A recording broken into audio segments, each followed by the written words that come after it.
নমস্কার বন্ধুরা, আজকের ভারত চ্যানেলে আপনাদের স্বাগত।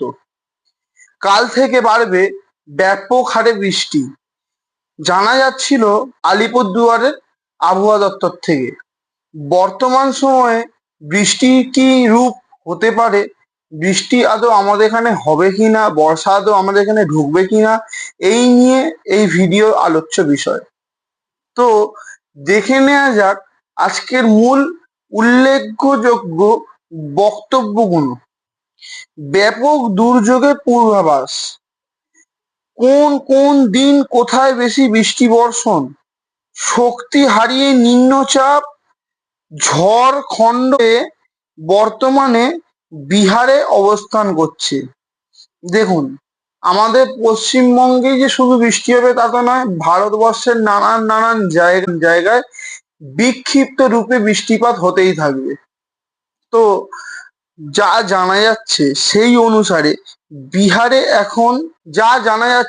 বিহারে নিম্নচাপ ছিল, বর্তমানে সেই নিম্নচাপ ঝাড়খণ্ডের দিকে এগিয়ে আসছে। এর ফলে বিহার, ঝাড়খণ্ড এই দুটি রাজ্যে ভারী বর্ষণের আশঙ্কা দিয়েছে আলিপুর আবহাওয়া দপ্তর।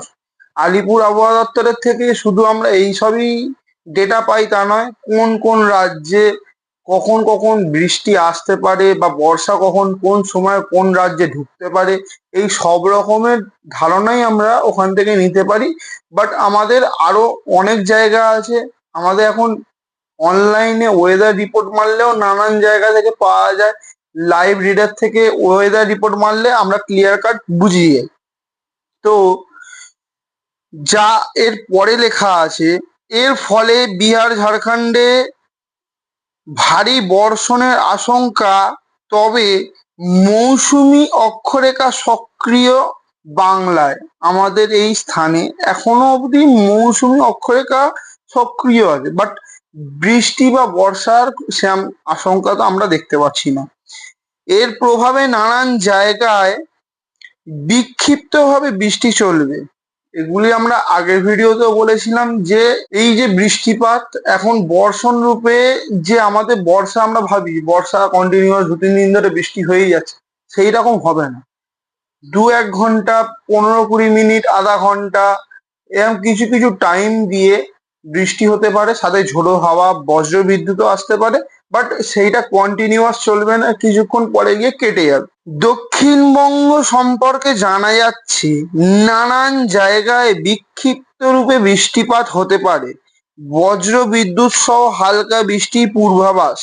তবে বৃষ্টির হাওয়া অতিরিক্ত পরিমাণ উচ্চচাপে বৃষ্টি হওয়ার সম্ভাবনা নেই বললেই চলে। আজকে রবিবার থেকে বৃহস্পতিবার পর্যন্ত দক্ষিণবঙ্গে বিক্ষিপ্তভাবে ভারী বৃষ্টিপাতের সম্ভাবনা আছে। কিন্তু ভালো করে শুনবেন, বিক্ষিপ্তভাবে ভারী বৃষ্টিপাত, হঠাৎ হবে, অনেকটা হবে, থেমে যাবে, এরকম ধরনের হতে পারে। ঝড়ের গতিবেগ বাড়বে বিভিন্ন জেলাতে। বীরভূম ও মুর্শিদাবাদ জেলাতে ভারী বৃষ্টির সতর্কতা রইবে। আরো জানা যায়, বজ্র বিদ্যুৎ সহ হালকা মাঝারি বৃষ্টির সঙ্গে 30 থেকে 50 কিলোমিটারে গতিবেগে দমকা হাওয়া বাতাসের সতর্কতা। এটি কোথায়? এটি জানা যাচ্ছে মুর্শিদাবাদ ও বীরভূমের জেলাতে এইগুলি হতে পারে। এই ধরনের যে 30 থেকে 50 কিলোমিটার গতিবেগে যে বৃষ্টি, সাথে ঝোড়ো হাওয়া, বজ্রবিদ্যুৎ সহ, এগুলি সব হতে পারে কোথায় না, মুর্শিদাবাদ ও বীরভূম সংলগ্ন জায়গাগুলিতে। সোমবার কলকাতা সহ দক্ষিণবঙ্গের সব জেলাতে ঝড় বৃষ্টির আশঙ্কা। কাল থেকে উপকূল জেলা এবং পশ্চিমের জেলাগুলিতে ঝড়ের গতিবেগ 50 কিলোমিটার প্রতি ঘন্টা থাকবে। এগুলি সব সোমবারে ঝড়ের যে গতিবেগ সেগুলি 50 কিলোমিটারের মধ্যে থাকবে বলে জানা যায়। মঙ্গলবার দক্ষিণ 24 পরগনা, পূর্ব ও পশ্চিম মেদিনীপুর এই জায়গাগুলিতে ভারী বৃষ্টির আশঙ্কা দেখা দিচ্ছে। 24 পরগনা, পূর্ব মেদিনীপুর ও পশ্চিম মেদিনীপুর এলাকাতে 30 থেকে 50 কিলোমিটার গতিবেগেই বৃষ্টি হওয়ার সম্ভাবনা আছে, সাথে বজ্রবিদ্যুৎ ও ঝোড়ো হাওয়াও দেখা যেতে পারে। এবং আরো জানা যাচ্ছে বৃষ্টির সতর্কতা উপকূলের জেলাগুলিতেও দেখা যাচ্ছে। সোমবার থেকে এই যে উপকূলে যেসব জেলাগুলিতে বৃষ্টিপাত এখনো সেরকমভাবে হয়ে ওঠেনি, উচ্চ পরিমাণে হয়ে ওঠেনি, সেই সব জেলাগুলিতে সোমবার মানে কালকে থেকে দেখা যাবে যে ভারী থেকে অতি ভারী বৃষ্টিপাত হতে পারে। বর্তমান খবর আরো জানা যায়, আজ এই সময় থেকে বা আজ রাত্রির থেকে দার্জিলিং, কালিম্পং, আলিপুরদুয়ার, কোচবিহার, জলপাইগুড়ি এই 5 জেলাতে ভারী বৃষ্টির পূর্বাভাস জানানো হচ্ছে। আরো জানা যাচ্ছে কালকে এই জেলাগুলিতে ভারী বৃষ্টির সতর্কতাও দেয়া হয়েছে। কলকাতার আকাশ প্রধানত মেঘলা থাকলেও অত্যাধিক বৃষ্টির সম্ভাবনা কলকাতাতে নেই। তাই অস্বাভাবিক জলীয় বাষ্প থাকায় আজ কলকাতার গুমোট ও প্যাচপ্যাচে অস্বস্তিকর আবহাওয়া থাকতে পারে। ভালো করে জেনে নেবেন, কলকাতায় জলীয় বাষ্প যে নেই তা নয়, জলীয় বাষ্প আছে, তা আমরা সবাই দেখতেও পাচ্ছি। নানান জায়গায় বিক্ষিপ্ত রূপে মাঝে মাঝে খুব সামান্য পরিমাণে বৃষ্টি হচ্ছে, বাট এখানে যে প্রবলেমটি দেখা যাচ্ছে সেই প্রবলেমটি হচ্ছে বৃষ্টির এখন সম্ভাবনা সেরকমভাবে হয়ে উঠছে না। তাই নানান জায়গায় অস্বাভাবিক জলীয় বাষ্প আছে, বাট বৃষ্টি সেখানে নেই। কলকাতায় এই বৃষ্টি না থাকার কারণে গুমোট প্যাচপ্যাচে অস্বস্তিকর আবহাওয়া নানান জায়গায় দেখা যাচ্ছে। বর্তমানে কলকাতায় জলীয় বাষ্পের পরিমাণ 90 থেকে 100%। আপনারা এটুকুনি বুঝতে পারলেন যে কলকাতায় বর্তমানে এখন যে জলীয় বাষ্প আছে তার পরিমাণ কিন্তু প্রচুর পরিমাণে বেশি আছে। তার মানে যখন হতে চলেছে বৃষ্টি তখন আশা করা যায় যে একটু বেশিই হতে পারে।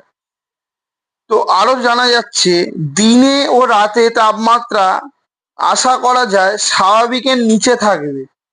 গতকাল দিনের তাপমাত্রা ছিল 29.6 ডিগ্রি সেলসিয়াস এবং রাতে তাপমাত্রা ছিল 26.3 ডিগ্রি সেলসিয়াস।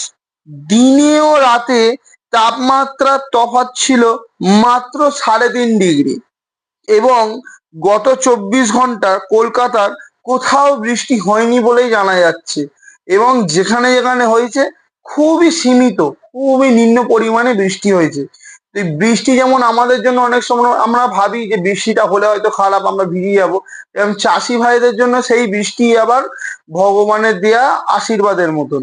তো আমরা প্রাকৃতিক এই দুর্যোগের সময় একে অপরের সহায়তা ছাড়া আর কিছুই নয়। এই চ্যানেলটিকে আপনারা কেন এগিয়ে নিয়ে যাবেন সেটি সবিস্তারে 1 মিনিটের মধ্যে আমি বলার চেষ্টা করছি। দেখুন, এই চ্যানেলটি মেন উদ্দেশ্য হচ্ছে অনেক বড় খবরকে বা আমাদের কাছে আসা প্রচুর খবরকে আস্তে আস্তে কাট আউট করে করে আমরা ছোট করি, ছোট করে আপনাদের সামনে তুলে ধরি। তো এটি হচ্ছে আমাদের মূল উদ্দেশ্য, যে বড় খবরকে ছোট করে তুলে ধরা, যাতে আপনাদের মূল্যবান সময় নষ্ট না হয়। এবং এই যে চ্যানেল, এই চ্যানেলটি আমাদের যে শুধুমাত্র রাজ্যের বা ভারতবর্ষের খবর দেবে তা নয়, এই চ্যানেলটি দ্বারা আমরা সব রকম নিত্য প্রয়োজনীয় খবরও পাবো। নেক্সট আজকে ফের খবর আসতে চলেছে যে মার্কিন যুক্তরাষ্ট্রের দ্বারা বহুত বড় সার্জিক্যাল স্ট্রাইক বলতে পারেন, পারমাণবিক ওয়ারফেয়ার হয়েছে 3টে জায়গাতে। ইরানের 3টি পারমাণবিক ডিপোতে আমেরিকা স্ট্রাইক করেছে। সেটি নিয়ে সবিস্তারে খবর নিয়ে আসতে চলেছি নেক্সট ভিডিওর মধ্যে। তো আপনারা সাবস্ক্রাইব করবেন, লাইক করবেন ও চ্যানেলটিকে এগিয়ে নিয়ে যাবেন। অসংখ্য ধন্যবাদ ভিডিওটি সম্পূর্ণ দেখার জন্য।